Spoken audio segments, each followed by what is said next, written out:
讲这咳嗽、变异、哮喘，先站着，站着也在上。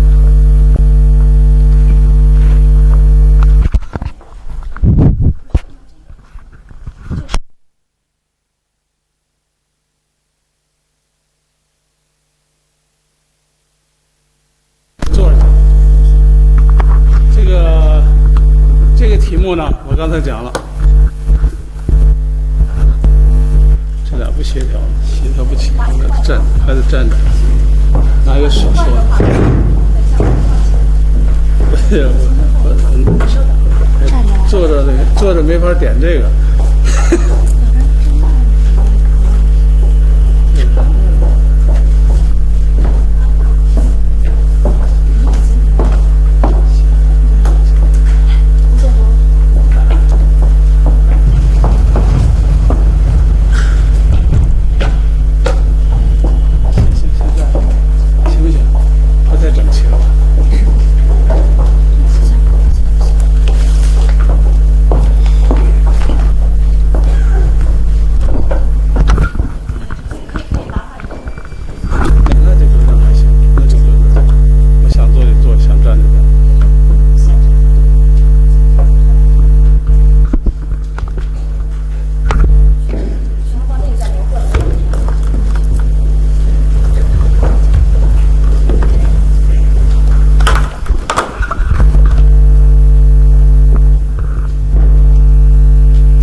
这不行，还是在这儿。行，行，还是在这儿坐着吧。行，那下边开始。这个题目呢，我想，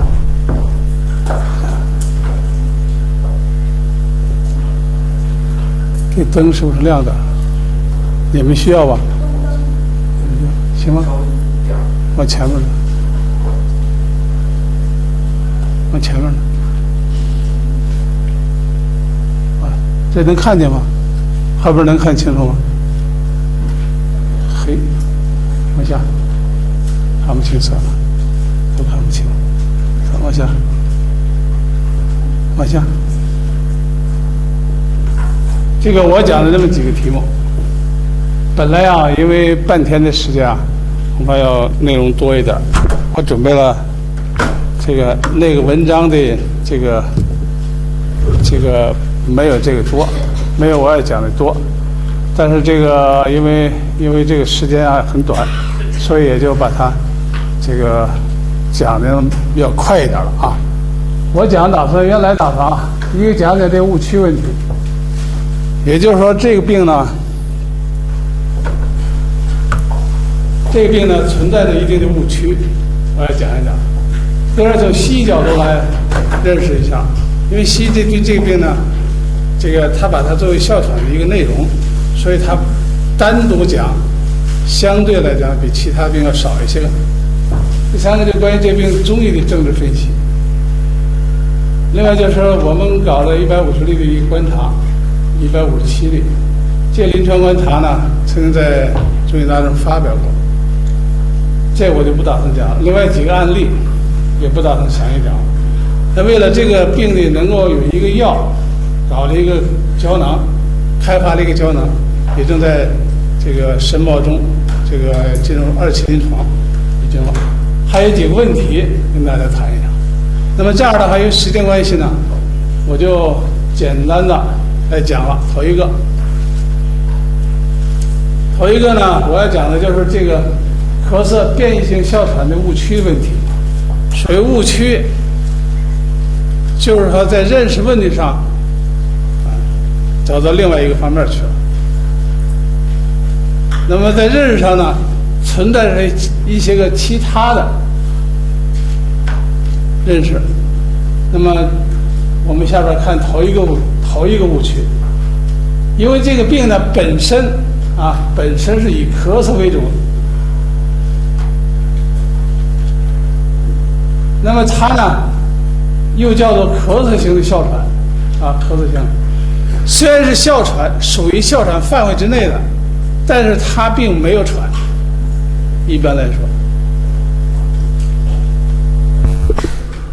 它所联系的东西行不行？它所联系的东西在于哪儿呢？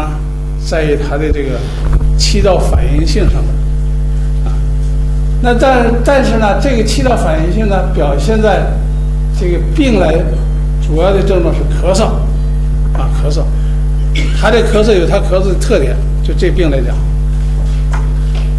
但是能区别的这个跟哮喘区别的，在机理上有相同之处，但是从症状学来讲，它没有哮喘，不喘，但是它可能发展成喘，也可能发展成哮喘，这么一个概念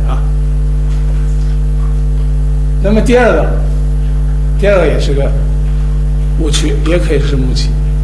好多人认为这个病呢，因为它表现有一个在咳嗽的同时，伴随着有咽喉的症状。所谓咽喉的症状，就咽喉的痒的感觉，刺痒。病体一刺痒呢，他就想要咳嗽，那么这种咳嗽呢，有时候是表现很剧烈的比如干咳干咳，咳嗽一阵儿，有时候呛，有咳嗽起来你就抑制不了，说不咳嗽了你抑制不了，它连续的。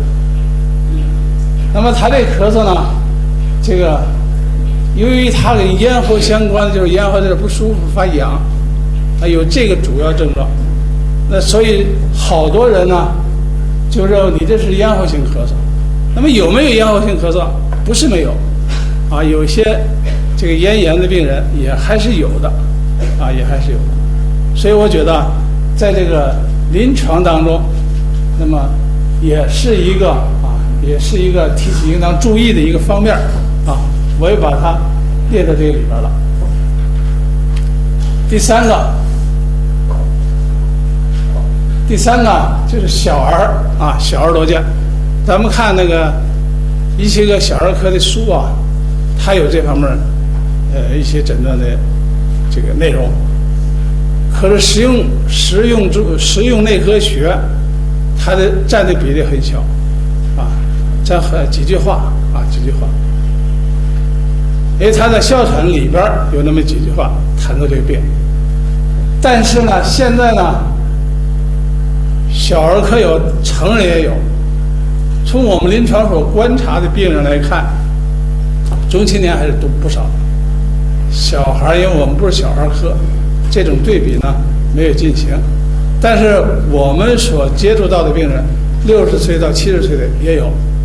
所以这个病呢并不是单纯小儿科的，但这可比性因为它没有进行这种对照，那么只是说呢，我们认为在临床当中，中青年跟老年也有这种病存在。这是第三个要注意的。第四个呢，这需要跟支气管炎需要跟感染性的咳嗽进行鉴别。这个大家都知道，这个老慢支它都是这个有咳痰喘的这些症状咳痰喘症状。那么这种感染性咳嗽呢，它跟这个咳嗽呢它不一样它不一样的这个主要之点呢是在哪儿呢？是在这个它的咳嗽呢不是痰很多，痰不多这痰不多呢，就造成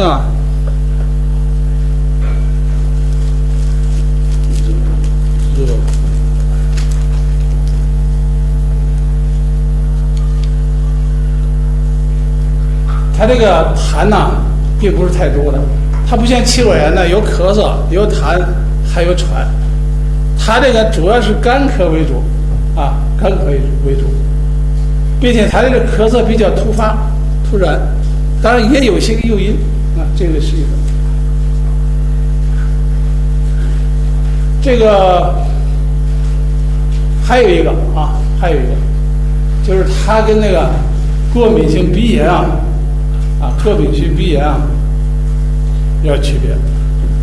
这个呢，这个病有时候也伴随着有那个鼻子这个不舒服，也可能有过敏性鼻炎病史，就是说也有可能有这个所谓的这个过敏的症状。那么这样的话呢，就容易把那过敏性鼻炎呢，有时候打喷嚏啊，有时候也咳嗽，相混淆。所以这个需要注意。但是呢，它可以合并有过敏性因素，因为过敏因素可以造成它这个是一个。第六个就是治疗这个变异哮喘，好多单位、好多医生，包括我们医院的呼吸科也有这种情况。那么他首先给治的是上来就抗凝素，偏偏在这个实用内科学也好，其他的这个西医的哮喘的著作当中，把这个抗凝素呢，往往是作为首选。他咳嗽嘛，他首选这个，但因为这个在治疗上呢也存在着问题，因为他书上明确写了。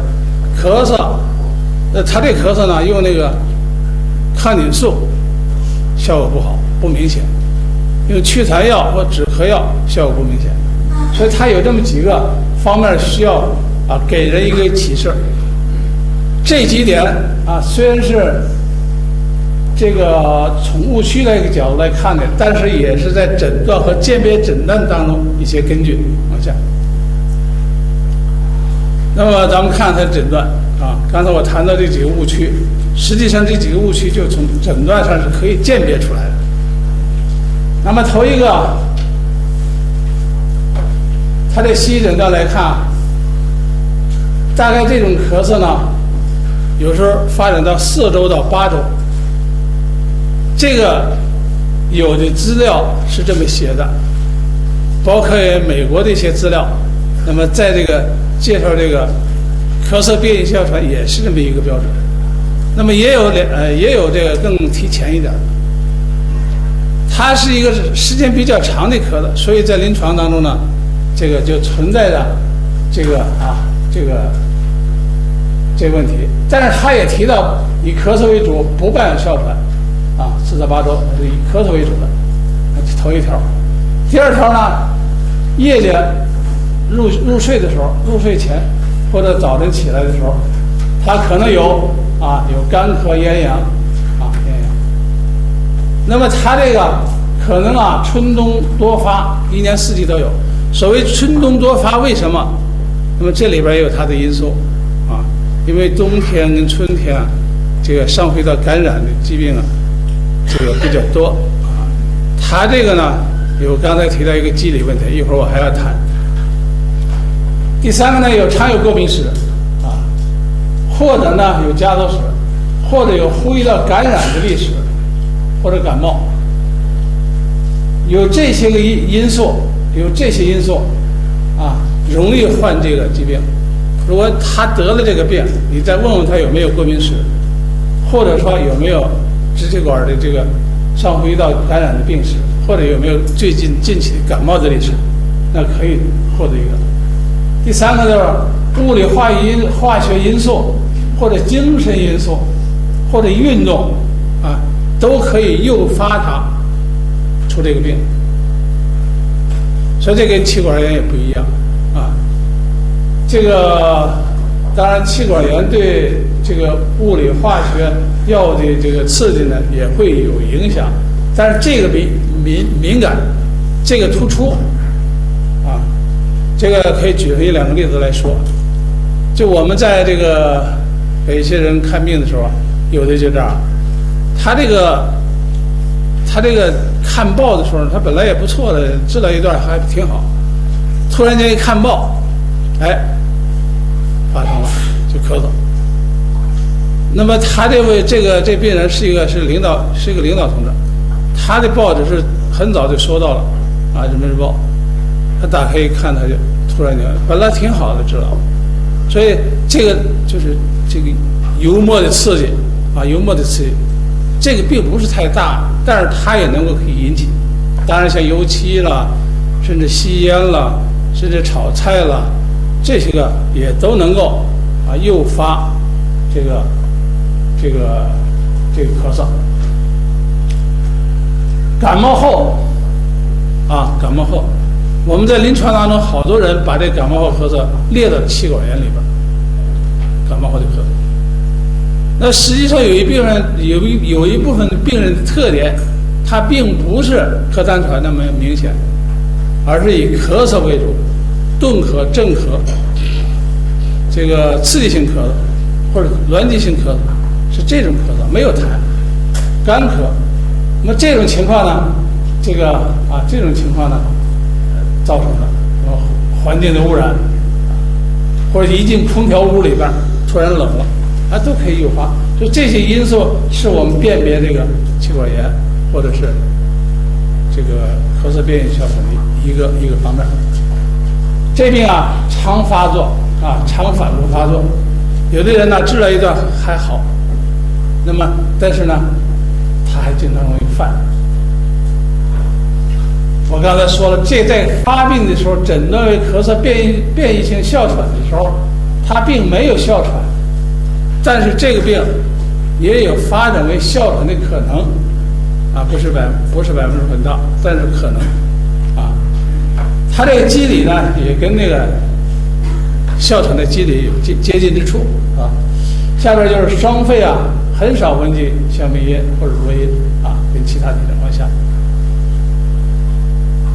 X 下检查没什么变化，肺功能检查大体上都正常，但是呢，它的气道反应性，支气管的这个呈高反应性啊，呈高，也就是说，作为舒张实验跟激发实验的时候，有一部分人呈阳性的啊，这部分病人，那在临床当中，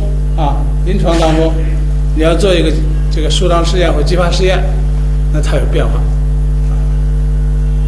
那么它最大流速24小时也有变化，啊，也有变化。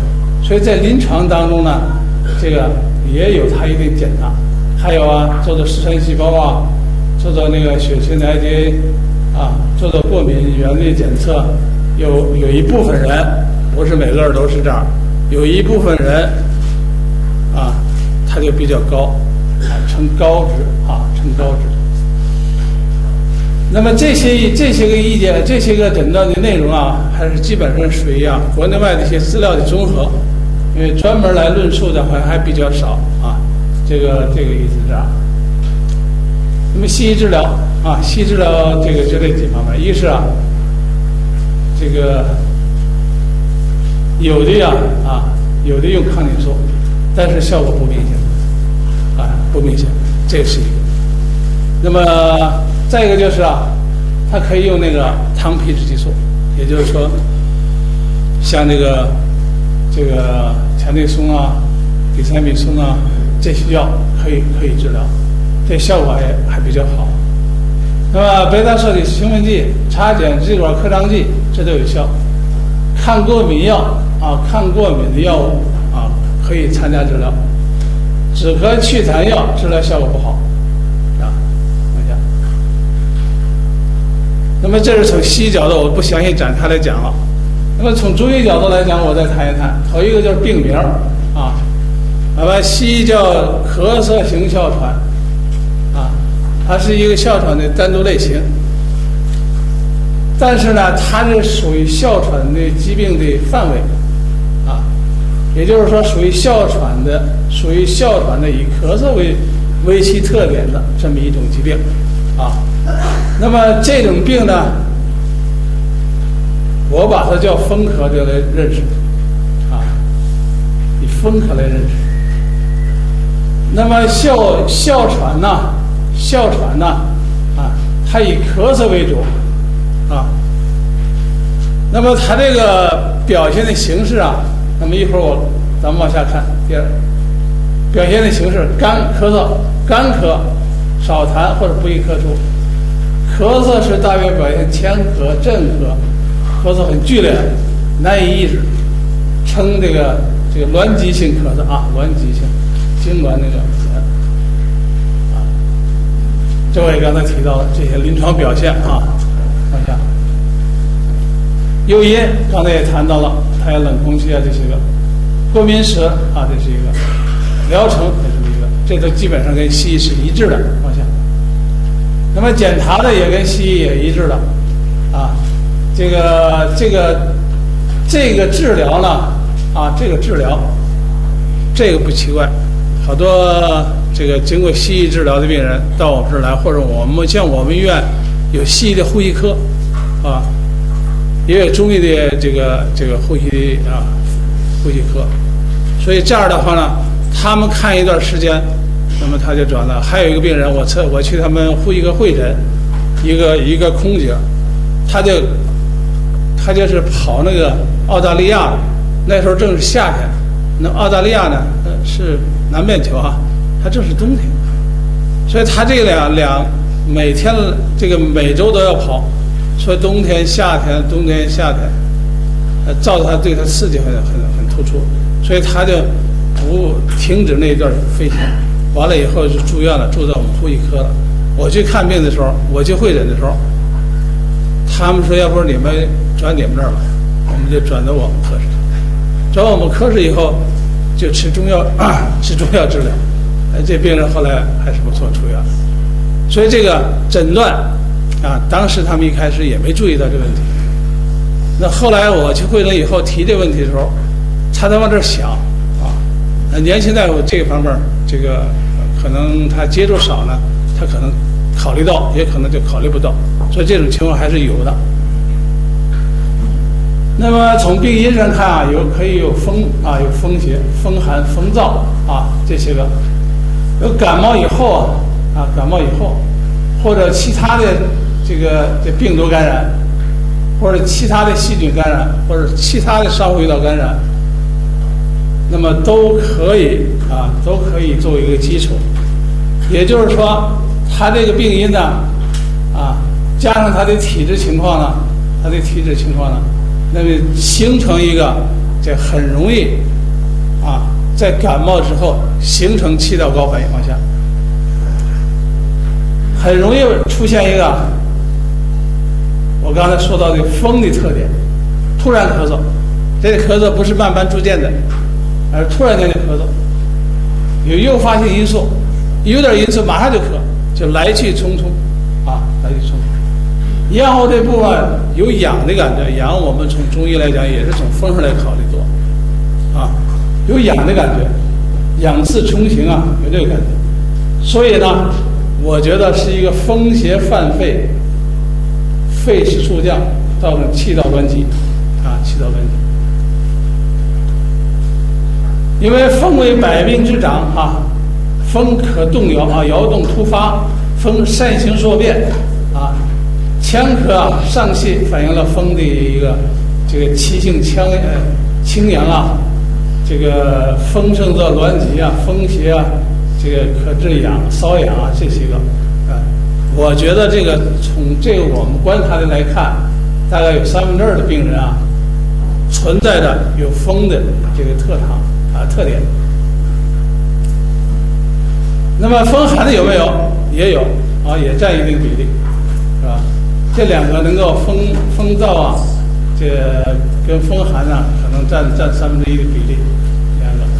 那么在临床当中，它有一些少量的白泡沫痰。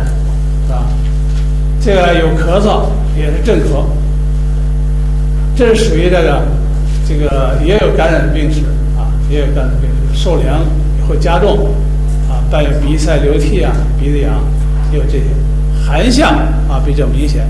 所以这个呢，除了有风的情况，但是也有呢寒的情况。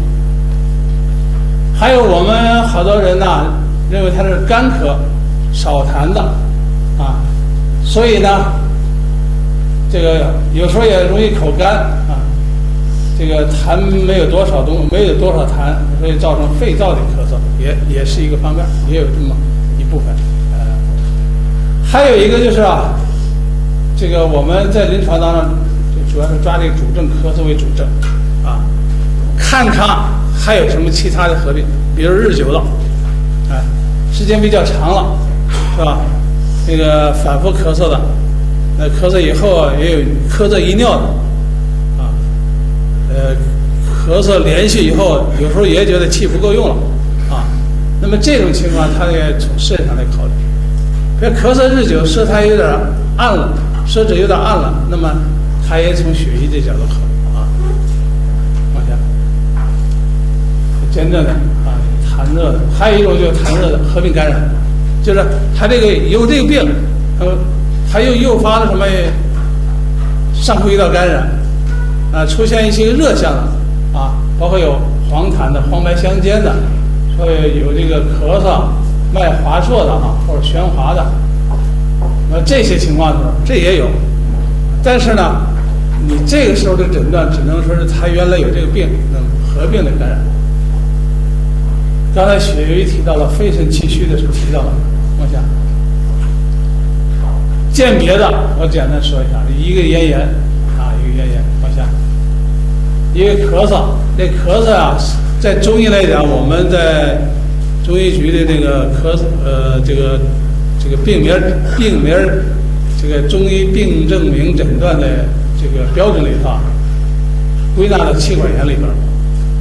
那么他这咳嗽，从中医来讲是属于气管炎的一个内容。那么他呢，在上呼吸道支气管肺炎气管炎都有。所以这个咳嗽呢，还要很好的去。肺痨也有干咳低声咳嗽这些个往下。肺痿这个病从我们研究过程当中来看它就是咳吐咽沫咳嗽吐咽沫，没有什么东西，动作喘。那么这个经过要略里是这么说的。那但是他这个病人，我们观察临床也有咳嗽，也有喉咙痒，也有喉咙痒。但是咳嗽变性哮喘的，它的发病呢，一般它有些个原因的诱因加重。那么如果是我们把肺痿呢作为肺间质性纤维化这个疾病来认识我们在第一次那个在长春那个讲课的时候，我那本材料里就谈到这个肺痿的问题我们把肺痿认为它跟现在所说的肺间质纤维化疾病相接近。那么这个肺痿呢，是一大组病一大组病。这肺间质纤维化这个病也不是一个病所以在临床当中的分析，我们是这么归纳的。后来有一些个同行呢也接受这个意见，当然也有别的肺痿的其他的认识这都在讨论中。但是这个从那个一些它的临床表现都可以能区别出来。往下，这治法，因为我是刚才谈到了，认为它是这个以风为依据的以风为主的，以风为本的。那么当然在辩证的过程当中就应当辩证求因审因论治了。这个没有超出的原则，也是在这个原则基础上，但是在认识上它就属于风邪犯肺了。那风邪犯肺造成什么呢？气道挛急气道挛急以后我们应当用什么？应当疏风宣肺吧，是吧？应当用缓急解痉降逆利咽的为主要的治法。这个疏风宣肺这个为主也就是在立足于风的这么一个观点之上。所以在临床当中就用一些个这个疏风的药这个立足的观点也跟治疗气管炎跟其他的咳嗽有所区别有所区别。大家都知道啊，冲锋论治啊，止痒利咽也有脱敏的意思啊，也有脱敏的意思。大家都知道，中医治疗皮肤科的瘙痒，好多是有一些个这个坚蚕呐、蝉蜕啊、地龙啊这些个，那么也用一些个这个疏风的，浮萍输液也用这些个，所以我们把它引来这么来进行治疗。这个风寒呢，当然还要加一些个温的药了，比如桂枝啦其他药。下边还有这个药的问题，我就不详细说了。那么它要是有合并感染的，有痰黄或者有淤血未退的这种热象，那你当然还得要考虑其他的治法了。时间长了天长日久，可以见血瘀，可以见肺肾气虚往下这都谈过了。我简单的把这个上面说的一下说的这个一个主要的点一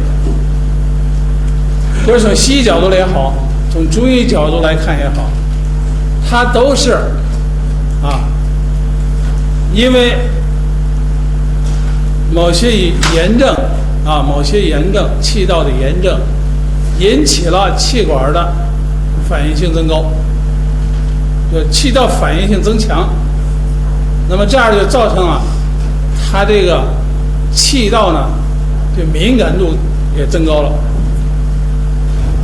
就要举个例子来说的话，这个有些人呢可能迟钝，你跟他捅他两下他也不觉得怎么地，有些人呢你稍碰一下他就特别敏感。这气管也是这样，当他由于非特异性炎症或者某些炎症的原因造成了气道的反应性增强的另外一个因素，那么它就出现这种情况。我们所用疏风宣肺解痉缓急的这么一个方法呢，就是为了调理它这个气道的这个敏感性，调节气道的敏感度增强，舒缓它这个气道的这个容易接受一些外来的刺激。你想想，进空调屋它一吹它就觉得不舒服了，那一般人不会的，是吧？所以它这气管呢很容易接受。人抽烟好多人在抽烟屋待着没事儿有的人一进来就咳嗽起来了，没完，这类咳嗽。所以呢我刚才谈到的这个关键从现代医学也好从西医来也好，从中医来看也好，它都是由于这个气管的炎症感冒造成的，或者其他的细菌感染造成的，或者呢其他的病毒引起的，那么造成了这个气道反应性高了。这气道反应一高，就出现突发性的咳嗽起来一阵儿，它舒缓下来就好了。所以这个是这么意思。那么我把这个用药的这个我简单说一下，比如说这个我有个主方有个主方，这主方呢有麻黄、炙麻黄，我喜欢用炙麻黄简单说。蝉蜕、输液射干，这个你看，牛蒡子、紫苑，这个主方还有一些其他药这个药，那个书上说的比这还多一点。那么这个往下再跟大家详细讲一讲呢，就是疏风药、散风药有哪些个呢？可以选择呢？荆芥荆芥、防风、葛根芝麻黄、蝉蜕、姜蚕、地龙全泻，可以看得出来，它有疏风的，有散风的，有收风的这些个药。那么如果说这个有点寒象寒邪这个风寒比较突出，那你还可以选择麻黄，再加上桂枝，再加上细辛，当然树叶也偏温的，像白芷这些都可以加。那在临床当中，这种比例呢，风寒的虽然少，但是呢也有它一定的比例，所以呢必须呢也要考虑它的这个成分。第三个就是宣肺止咳的啊，因为它这咳是比较突出、很剧烈的啊，那么你必须得加一些止咳药啊，也要加一些止咳药。它这止咳药，你看我平常喜欢用的这个千胡啊、紫苑呐、杏仁啊、款冬花啊，或者枇杷叶，往下。那么这些个止咳药，还有一部分也是刚才我谈到的，它就缓急的啊，也就是说啊，使得起到舒缓的啊，能够起到这么作用。那么这几个疏风药啊，地龙、全蝎、五味子、白芍啊，以及苏子啊，这些药呢，都对舒缓气道有很好的帮助。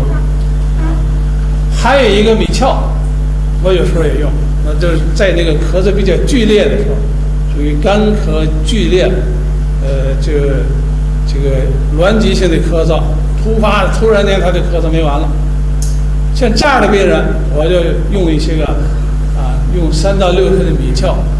这米壳现在我们刚毕业的时候，60几年的时候，60年代初的时候啊，说我们刚毕业的时候不受限制啊，没有像现在这么限制。现在呢，这个药本来是个药嘛，曾经在某地这个火锅里边就出现了，并且招揽了以此招揽了很多的病人，很多的那个吃客，那么并且称为常客啊。那从那以后啊，这个有些部门给予警觉了啊，所以这个药呢，现在是管制，但是没达到这个像多妈居药那种管制。那么，但是有的医院，就采取按多妈居药的管制。那么我们现在在这个目前这个新药里边中成药里边啊，也有一些个这个有米壳的，并不少，里面镇咳灵啊，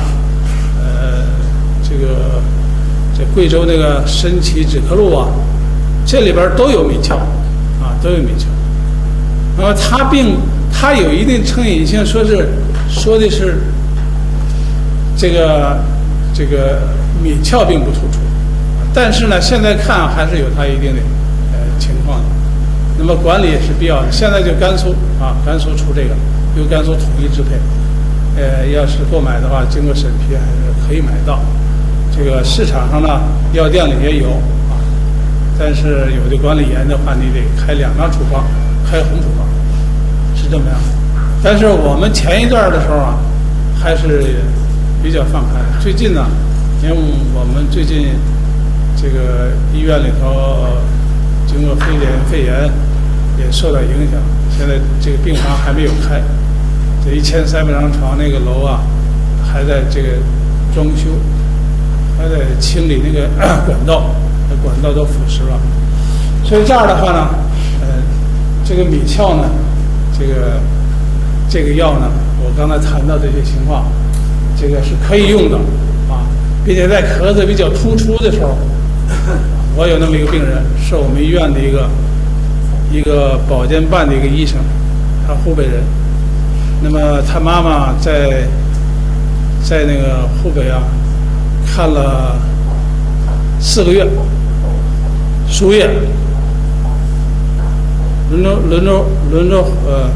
流着输啊，一些抗菌素输的这个量比较大，止咳药，那么也不管事，真就是书上说的那样，效果不明显。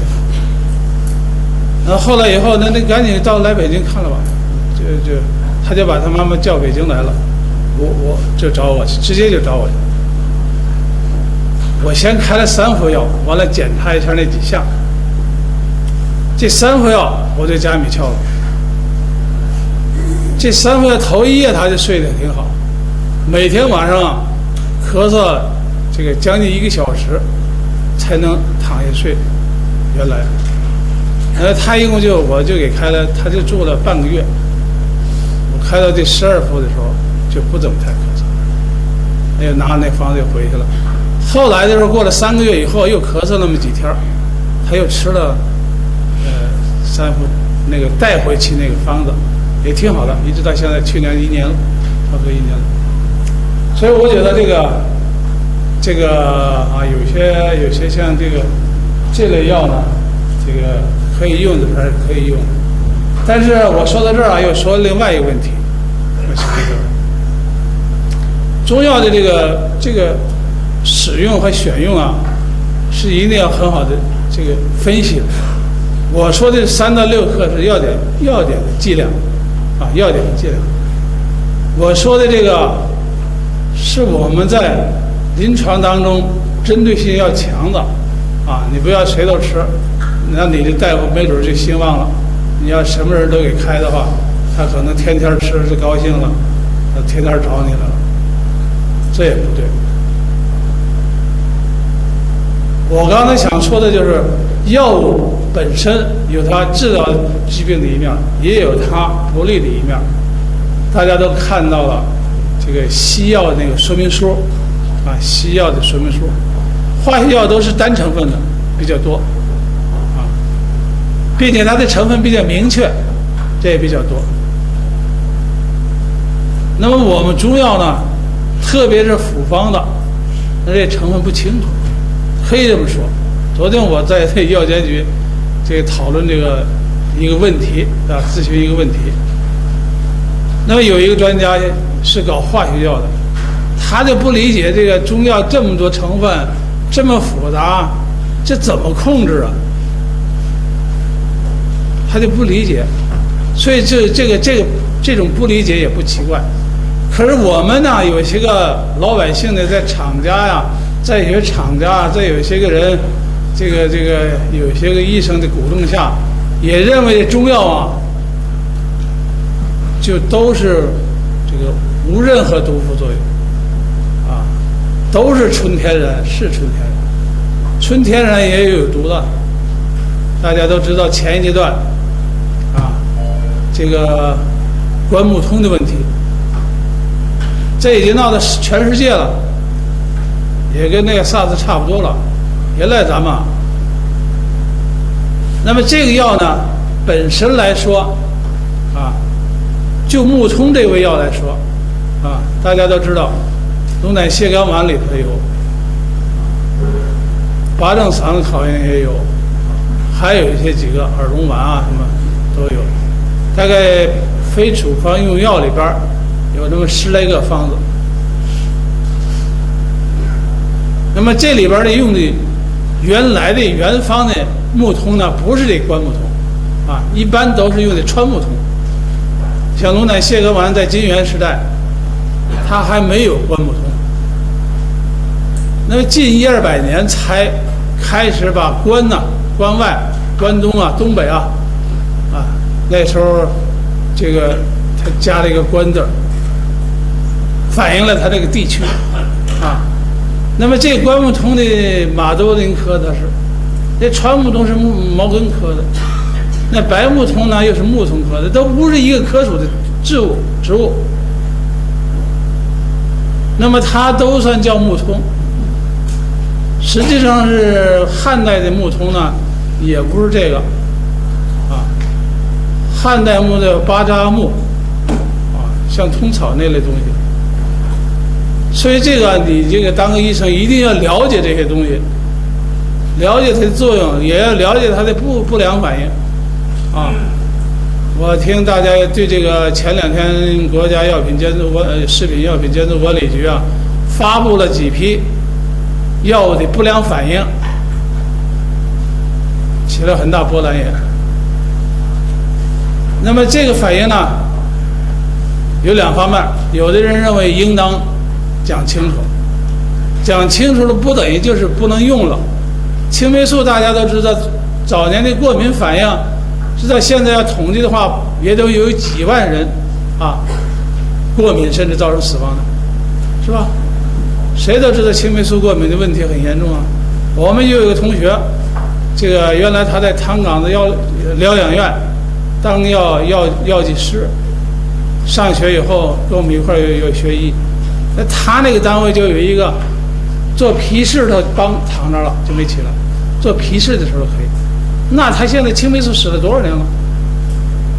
这不是说有个大不了的，说有点中药有点不良反应就成了这个天塌下来的感觉，那不一定。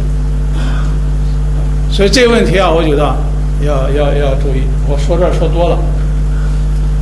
再一个，疏风利咽这个药啊，因为它有咽喉的症状，还是有的话，你可以用一些牛蒡子啊、青果啊、柯子啊这些个，还有可以用一些养阴润燥的，像那个麦冬啊、沙参啊、这个枇杷叶啊、梨皮啊、玄参这些个放下。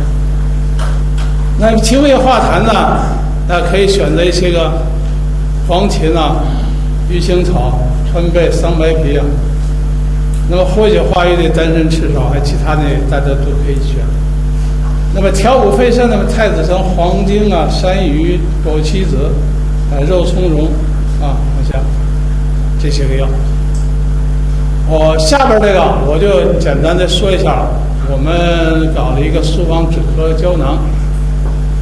这个胶囊的针对目的呢，就是根据这个病的啊，针对咳嗽变异性哮喘，跟感冒后或者上呼吸道感染以后气道反应性敏感的啊，咳嗽表现像我刚才说的那个变异性咳嗽性哮喘那种咳嗽，那么就可以用。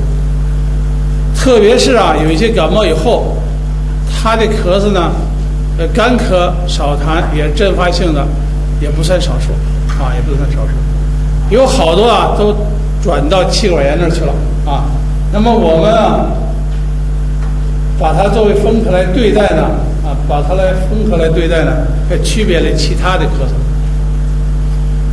那么我们在搞这个国家基本药物目录的时候，遴选药物的时候就没有这个格没有这个类型，10来种的咳嗽，但是呢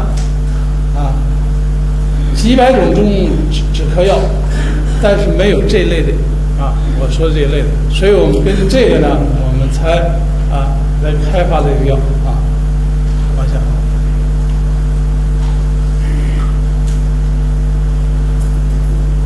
那么这个药呢，我们觉得它是针对哮喘来的，而是另外的一种哮喘，不是这个喘得很厉害的那种哮喘也是突发的，它也是气道高敏，也可能有过敏因素它呢这个也是有这个问题。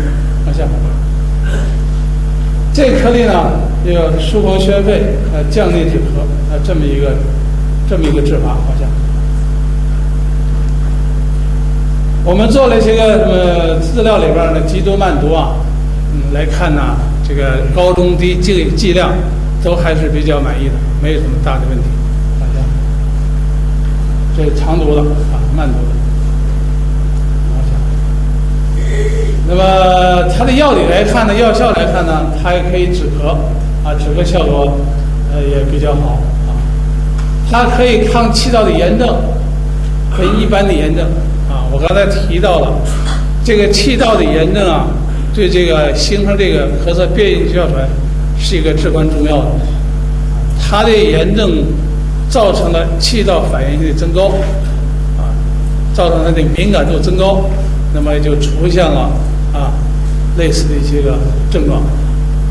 第三个呢，它有平喘作用你看它这个西医它治疗那几个有这个皮质激素有支气管扩张药是吧？有这个抗过敏药这个有这些个有这些药。那么中医同样是止咳也有平喘，但它这个平喘作用并不是说的是像那个这个哮喘那个，而是使它的气道平复缓和下来的意思啊。这个还有一个起团作用，也有起团作用，也有免疫方面表达就可以调节免疫放松。那么我们做了157例的观察，这个观察以后觉得这个药呢跟用一些这个必可酮这个舒肤美这些药联合用来对照，那么这些检查这个嗜酸细胞过敏原这个气道反应性都有所改变。往下。那么这个气道反应性测定呢，在临床当中，这个能反映气道的敏感度，包括一个激发实验，包括一个舒缓实验，激发实验呢可以用一些个化学药品呢，乙烯胆碱或者其他的还有用那个氯化钠的。那么舒缓试验呢，它也用那个气雾剂来做，来能够看得出来它有些变化。这都是说明刚才那个文章里边谈到的一些问题。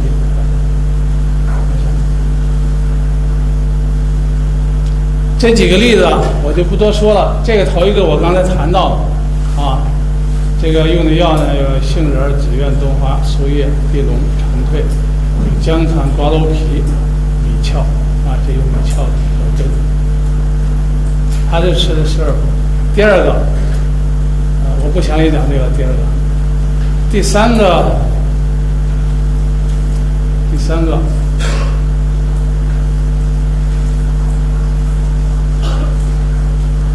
这个也是一个装修房子的时候发生的。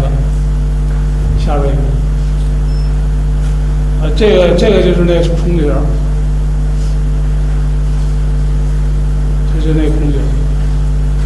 第五个是一个从日本回来一个女同志30岁也不大，这个她半年在日本看了半年这病，这就治不好。那回来以后吃了，她回来时间也不太长，吃了半个月很明显的改善了。所以我觉得这个中药还是很需要我们再进一步很好研究的。我觉得有几个问题要讨论一下，简单说一下。一个就是病名，这病名我并不满意这个风咳的病名，但是我暂时就这么把它定做一个风咳，因为中医是症状学为主选的病名，所以我在传统来看呢，它符合的。但是我也明确认为它与这个咳嗽变应哮喘是相联系的，它联系的基础呢就是气道反应性高气道反应性敏感，有那些个我们说的这个风邪的症状。下边，在症候学问题我虽然参与这个内科学的这个呼吸病的这专业委员会的工作，但是呢，这个我们还要进行讨论打算搞一个症候学的标准一个规范。再一个治疗问题汤药可以，但是不方便现在看。我们好多人也都觉得你这中药吃不愿意吃，所以继续开发一些个新的中成药，吃起来好吃，用起来方便，有效、安全，这也是继续的。要想大家开发新药的时候，一定要注意有效是一个，安全也是一个，这是人家审药给你开发药必须要遵照的东西所以这个问题注意一下。那么我简单说一下，这个我刚才讲的因为时间关系我不详细讲，这个有些个内容呢我在主要是我从诊断上强调这个病人需要大家注意，引起大家注意关注，这个不要不细分析，咳嗽就是气管炎，这嗓子有点哑，那咽炎，在这里很好的、认真的分析他的疾病临床表现，必要的时候可以做治疗。好好问问这个病的过程，有没有后遗症，有没有这个感冒的病史，感冒咳嗽以后有没有这个用的西药效果不太好，你得要了解啊。所以啊，从这一点来看，需要注意。第二个，我认为以风邪为主，但是不是说其他的原因一点没有。这个比例，我看的比例，风邪犯肺的比例还是比较大的啊。他这个诊断呢，这个跟西医对照来看啊，这个有些因素啊，有些个这个指标啊，可以利用，可以互相利用。我觉得这个我们从风邪来立足于这个认识，分析这个疾病，并且探讨它的治疗方法，收到一定的效果。我觉得还有其他方法也可能。那么需要我们进一步的大家共同讨论、共同研究，把这个病呢深入下去。啊，我们还在继续。这个题目呢，我就讲这么多。啊，大家有什么问题可以提一提。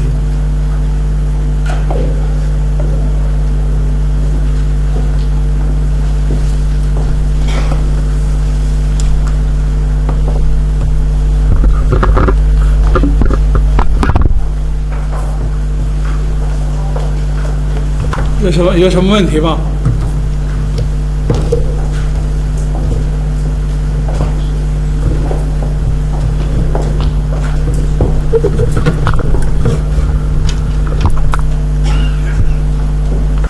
有人也想问吗？咱们休几点休息？休息换下一题目了。啊，我问你啊，就这个咳嗽，你大声问。啊，就是这个咳嗽，它是属于这个，是不是每次咳嗽都是先痒的那种？你还别说问完。然后那个，它属于这个也是有一种提法叫喉源性咳嗽，是这种咳嗽。甘鲁旺老教授提过喉源性咳嗽，是咽喉痒的咳嗽。他从这个喉科角度啊，这个谈过这个问题，就是有一部分病人呐，就是有咽喉炎，有咽喉炎呢，它也刺激咳嗽中枢反射，它也有咳嗽，但是这个咽炎的咳嗽呢，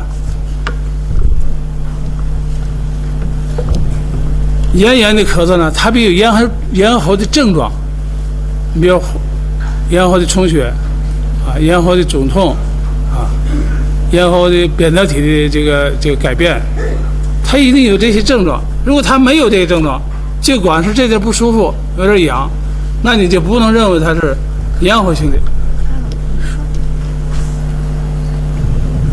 行了，那你就不能把它认为是咽喉性的咳嗽。假如你刚才说的那个，它伴随着有那些原因，也有咳嗽，那你就可以从咽喉治疗，就消炎药效果就可能会好。